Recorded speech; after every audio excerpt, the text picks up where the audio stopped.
بسم اللہ الرحمن الرحیم۔ لاکھوں درود پاک حضرت محمد صلی اللہ علیہ وآلہ وسلم اور آپ صلی اللہ علیہ وآلہ وسلم کی آل پر۔ السلام علیکم، میرا نام افتخار احمد ہے اور آپ میرا یوٹیوب چینل نالج دیکھ رہے ہیں۔ بر صغیر کے مشہور گلوکار محمد رفیع کے متعلق ایک سیریز شروع کی ہوئی ہے۔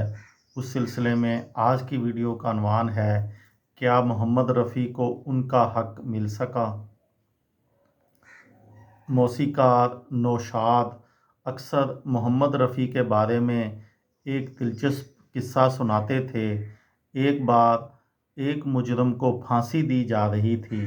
اس سے اس کی آخری خواہش پوچھی گئی تو اس نے نہ تو اپنے خاندان سے ملنے کی خواہش ظاہر کی اور نہ ہی کسی خاص کھانے کی فرمائش۔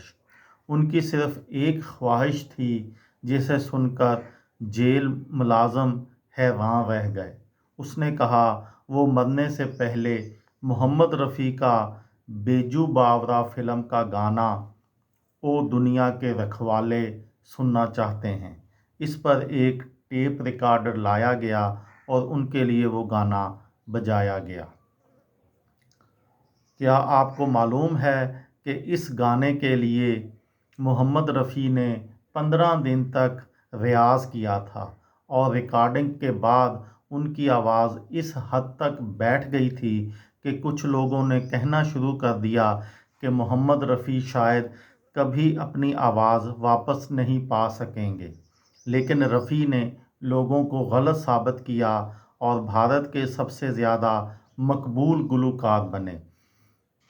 4 فروری سن 1980 کو سری لنکا کے یوم آزادی پر محمد رفیع کو سری لنکا کے دارالحکومت کولمبو میں ایک شو کے لیے مدعو کیا گیا تھا۔ اس دن ان کو سننے کے لیے کولمبو کے 12 لاکھ شہری جمع ہوئے تھے، جو اس وقت کا عالمی ریکارڈ تھا۔ سری لنکا کے صدر جے آر جے وردھنے اور وزیر اعظم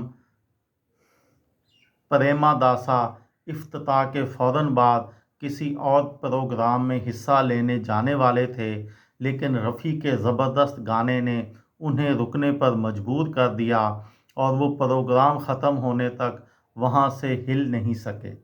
محمد رفیع کی بہو اور ان پر ایک کتاب لکھنے والی یاسمین خالد رفیع کہتی ہیں، رفیع کی عادت تھی کہ وہ جب بیرون ملک کسی شو میں جاتے تھے تو وہاں کی زبان میں ایک گیت ضرور سناتے تھے۔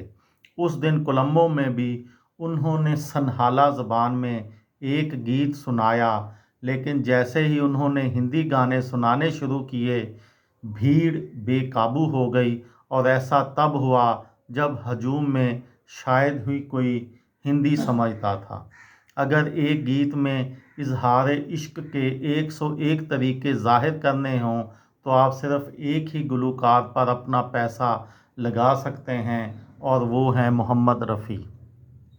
چاہے وہ محبت کا الہڑ پن ہو، دل ٹوٹنے کا درد ہو، بالغ محبت کے جوش ہوں، گرل فرینڈ سے محبت کی درخواست ہو، یا صرف اس کے حسن کی تعریف، محمد رفیع کا کوئی ثانی نہیں تھا۔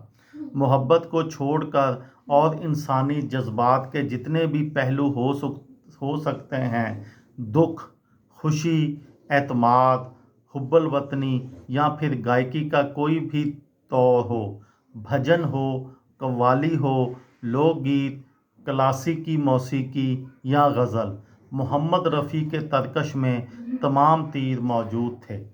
محمد رفیع کو پہلا بریک شیام سندر نے اپنی پنجابی فلم گل بلوچ میں دیا تھا۔ بمبئی کی ان کی پہلی فلم گاؤں کی گوری تھی۔ نوشاد اور حسن لال بھگت رام نے ان کے ٹیلنٹ کو پہچانا اور اس زمانے میں شرما جی کے نام سے مشہور آج کے خیام نے فلم دیوی سے ان کے نغمات گوائے۔ خیام یاد کرتے ہوئے کہتے ہیں، 1949 میں میری ان کے ساتھ پہلی غزل ریکارڈ ہوئی، جسے ولی صاحب نے لکھا تھا۔ اکیلے میں وہ گھبراتے تو ہوں گے، مٹا کے وہ مجھ کو پچھتاتے تو ہوں گے۔ رفیع صاحب کی آواز کے کیا کہنے، جس طرح سے میں نے چاہا انہوں نے ویسا ہی گایا۔ جب یہ فلم ریلیز ہوئی تو یہ گانا گلی گلی بجنے لگا۔ محمد رفیع کے کیریئر کا بہترین وقت سن 1956 سے 1965 تک کا تھا، اور اس درمیان انہوں نے کل 6 فلم فیئر ایوارڈز جیتے اور ریڈیو سیلون سے نشر ہونے والے بناکا گیت مالا میں 2 دہائیوں تک چھائے رہے۔ یہ تھی میری آج کی ویڈیو۔ کسی دوست کو، کسی بھائی کو، کسی بہن کو فائدہ ہو تو مجھے دعاؤں میں یاد رکھیے گا۔ دل دل پاکستان، جان جان پاکستان۔ السلام علیکم۔